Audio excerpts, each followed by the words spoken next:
Puji Tuhan, selamat pagi Bapak Ibu Saudara yang diberkati oleh Tuhan. Sebelum kita mendengarkan renungan, mari kita berdoa terlebih dahulu. Selamat pagi Bapa, selamat pagi Yesus, selamat pagi Roh Kudus. Terima kasih untuk penyertaan Tuhan. Sepanjang malam kami boleh tidur dan kami bangun pagi hari ini. Sebagaimana kami ada, ini semua adalah karena berkat Tuhan. Ini semua adalah karena pemeliharaan Tuhan. Dan sebelum kami melakukan aktivitas kami sepanjang hari ini Tuhan Yesus, kami mau mendengarkan firman Tuhan.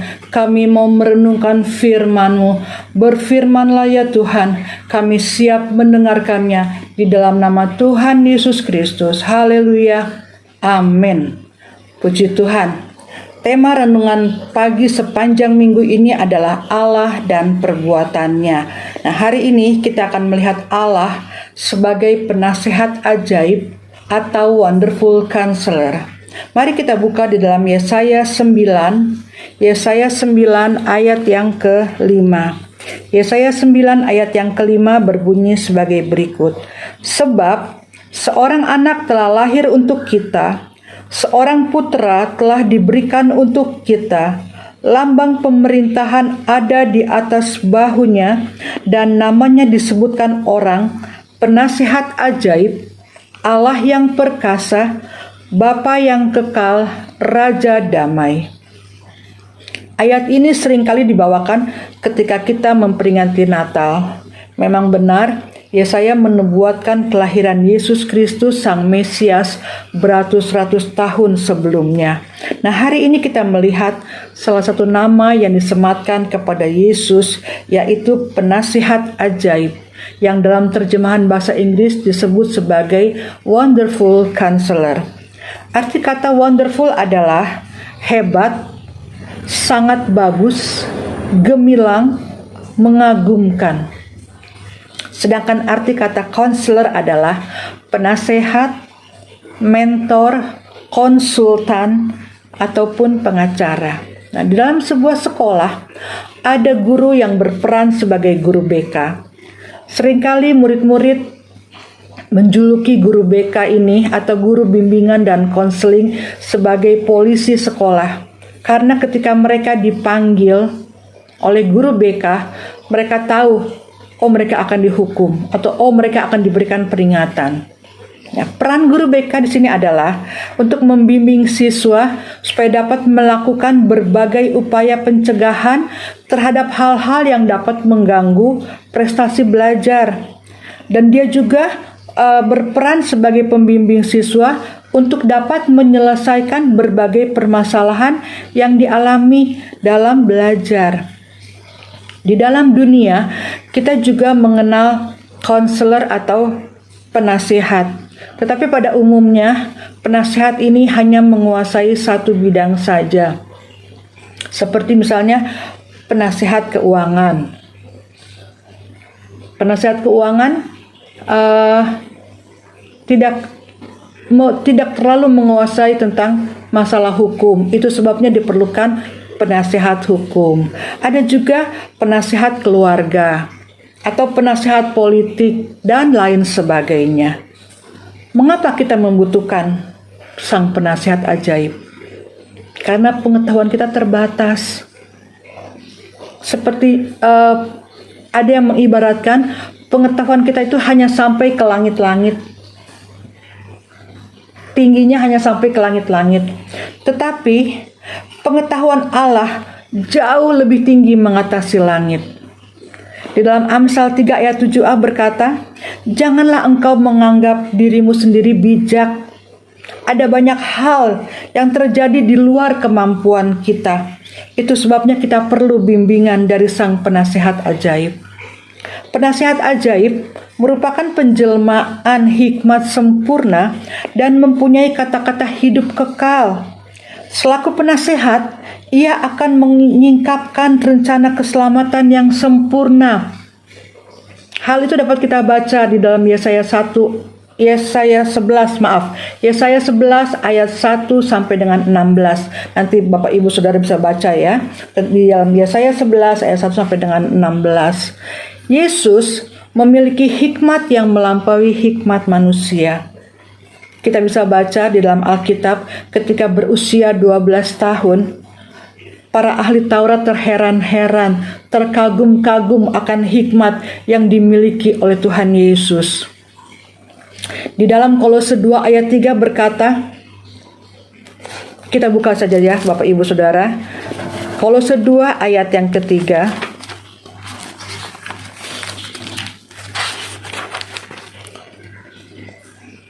Sebab di dalam dialah tersembunyi segala harta hikmat dan pengetahuan. Di dalam Tuhan Yesus Sang Penasehat ajaib, tersembunyi segala harta hikmat dan pengetahuan.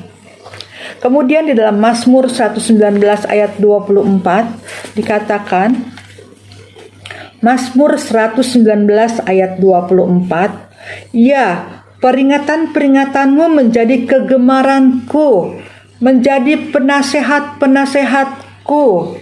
Peringatan Tuhan yang tertulis di dalam Alkitab, yang kita baca setiap hari, itu menjadi penasehat kita.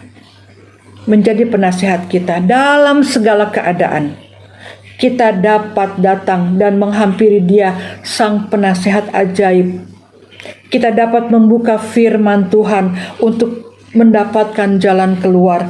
Kita boleh mendapatkan bimbingan yang kita perlukan, sehingga kita tidak tersesat dan tidak dibuat bingung oleh hal-hal yang terjadi di sekeliling kita. Terutama saat-saat ini kita bingung. Kita tidak tahu harus berbuat apa, tetapi firman Tuhan ini adalah penasehat kita. Tuhan Yesus Sang Penasehat ajaib sudah menuliskan nasihat-nasihatnya di dalam Alkitab yang bisa kita baca, bisa kita buka setiap saat untuk mendapatkan bimbingannya, untuk mendapatkan jalan keluar. Saya tutup renungan pada pagi hari ini dengan sebuah ilustrasi. Ada seorang misionaris di Cina. Ketika itu dia mengadakan perjalanan pada saat peralihan pemerintahan ke pemerintah komunis. Situasi saat itu sangat mencekam. Dia dilanda oleh keputusasaan, dia sangat takut akan keselamatan dirinya. Di dalam keputusasaannya itu ada seorang anak yang memberikan kekuatan kepadanya. Anak ini berkata, "Ibu, jangan takut.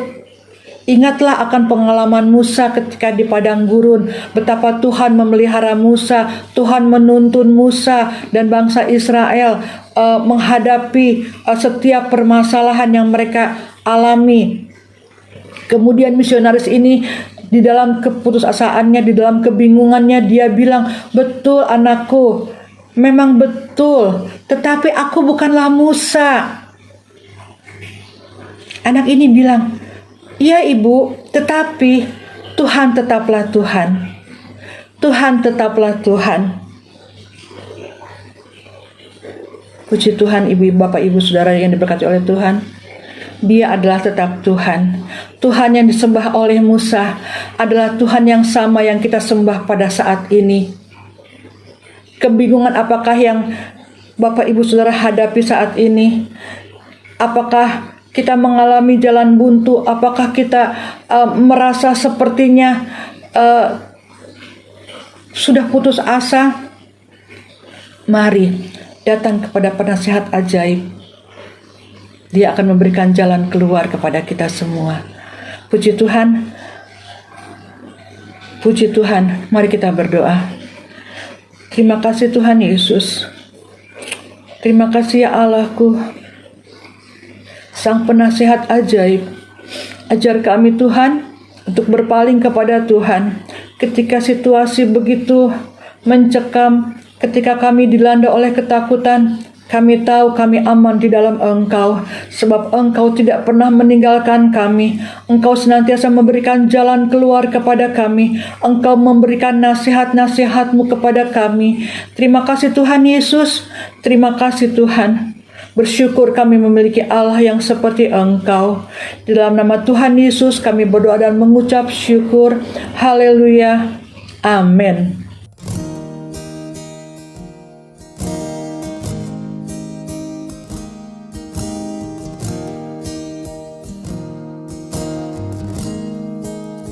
Bila hati kita lemah tak berdaya, bila iman kita bagai tembok roboh, hanya ada satu harapan yang pasti, agung dan perkasa sampai selamanya. Hanya satu nama yang menggetarkan hati, hanya satu nama yang menegarkan diri, hanya satu nama indah tak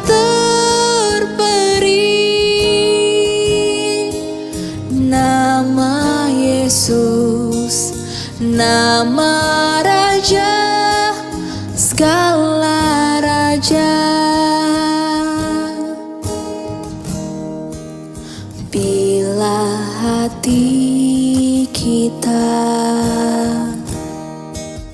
lemah tak berdaya,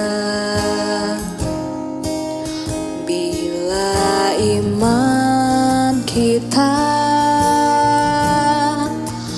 bagai tembok roboh, hanya ada satu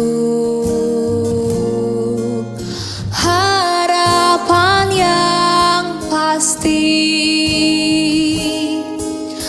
agung dan perkasa sampai selamanya. Hanya satu nama yang menggetarkan hati,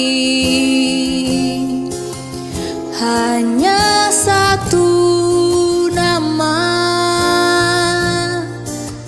yang menegarkan diri,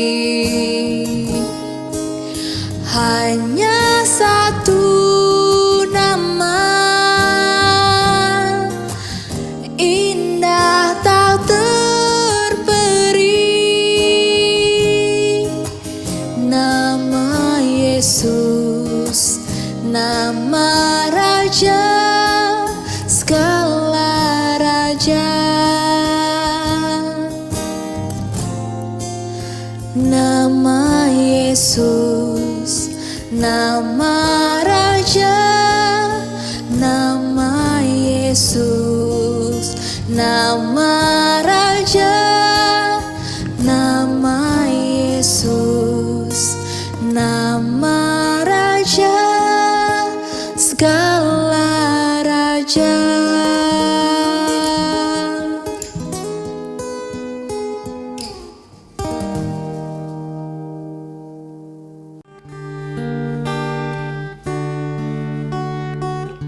Di hadapan tahta ku